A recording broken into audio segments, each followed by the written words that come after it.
Hey everyone. Okay, so before I get into the review itself, I gotta ask: is Horikoshi on break? Because after I read the chapter, after I'd done reading the chapter on the Shonen Jump app, I noticed that I noticed there wasn't any countdown timer of when to expect the next chapter. So again, is he on break or something? Just let me know in the comments if that's the case. But with that said, this chapter's a little strange to me because on one hand, I think the build-up to Shoto coming in to save the day could have used a bit more slower pacing within the chapter itself, but as far as how the actual whole debacle with the Todoroki family ended, that was probably about as perfect an ending as you could get for pretty much a family that's been through all this trauma, all this distress as the Todoroki family. And yes, obviously, I do question how Toya is still alive, but just the idea of a silent moment in the aftermath. The Todoroki family is all gathered around Toya. Toya himself spouting, "I hate you, Dad, I hate this family" on repeat, and Endeavor saying, "It's okay, don't hold back, just let me have it, I deserve it all," and even go so far as to basically apologize to each and every one of his family, apologizing to Toya, apologizing to Rei, apologizing to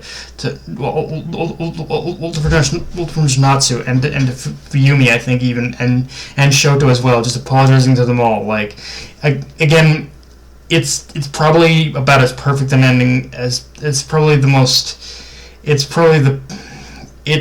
perfect way to show that, yeah, they've saved the day from Toya's rampage, but now the hard part really starts, because they still got numerous, like, in some ways you could say that when it came to saving Toya, that was the easy part, but they still got numerous personal issues they have to work through, and honestly, I kind of want things to end here for the Todoroki family, in the sense where I want Horikoshi to leave it as ambiguous as possible as to whether or not Toya moves past the hatred of his family and leave it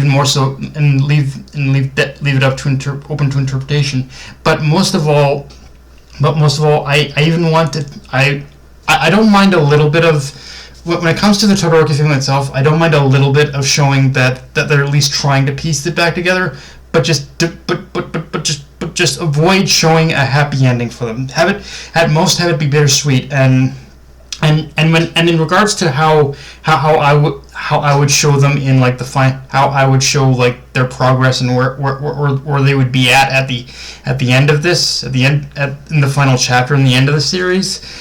I think for me, one thing I would do is I would show a scene of them visiting Toya in prison or at a mental ward in the final chapter, as a way of, again, conveying that they're still trying to move forward, but still working at fixing things. Because I think by showing anything other than that, it runs the risk of showing too much of a happy ending for this family. And I think at most their ending needs to be much more bittersweet. At least that's how I feel about it. But with that said, even though I did come away from the chapter with some problems in regards to pacing, I do still love the resolution of Shoto's character in this chapter by portraying how he feels in this moment through the letters he sent to his mother that, yeah, even now Shoto still has a fair share of demons he's battling. But the one thing that pushes him forward is looking to his friends as a guidepost of the kind of person he wants to be. And even if he may never be like the perfect hero or the masterpiece Endeavor wanted, he's going to continue pushing forward. He's going to continue being himself, always pushing to be the kind of hero he can be proud of himself. Not the one he's expected to be, just the kind of hero he wants to be, the kind of hero he can be proud of in himself of being. And I especially like how there is kind of an acknowledgement on Shoto's part that this journey that led him to this point is because he butted heads with a lot of his classmates. It's because of who he used to be, and because he fought with Izuku that he is where he is now, and how it allowed him to discover his new path to begin with. In a way, when it comes to Shoto's story, you could say everything that Shoto is now truly did start on that day at the sports festival. Like that is kind, like, I know it's kind of weird to say, but that whole thing about Hero's start line in the series, the sports festival was Shoto's start line, and it's led him to this point where he still has a lot of things he needs to work with himself personally, but he's in a place where he can he feels comfortable in calling himself the kind of hero he wants, in calling himself a hero, the kind of hero he is, the kind of hero he wants to be, kind of thing.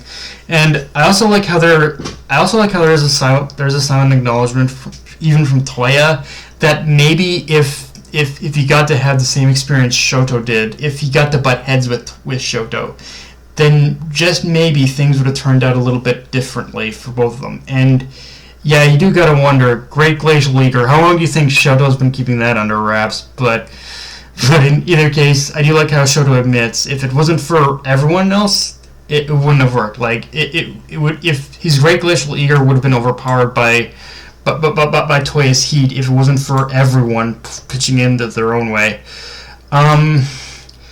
Now, there's not a whole lot more, I guess, to talk about with this chapter, other than at the end we cut back to the fight between Toga and Ochako, which, being 100% about it, I'm not expecting a whole lot out of that fight at this point.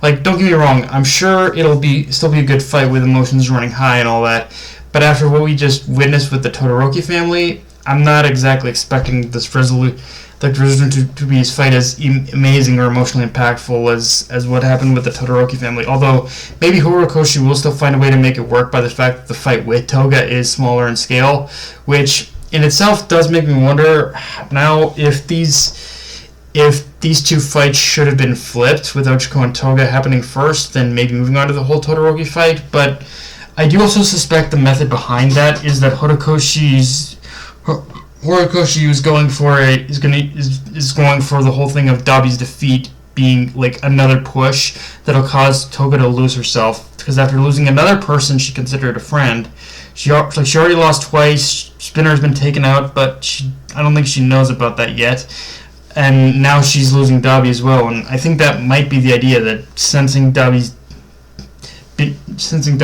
been defeated might cause her to give in fully to her inhibitions. Now there's no one to keep her like calm and just as a buffer to like remind her that she is loved, that she does have friends still. So yeah, that should be kind of interesting to see how that plays out.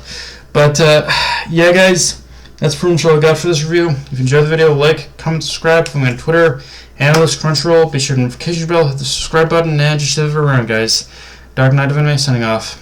Later, everyone.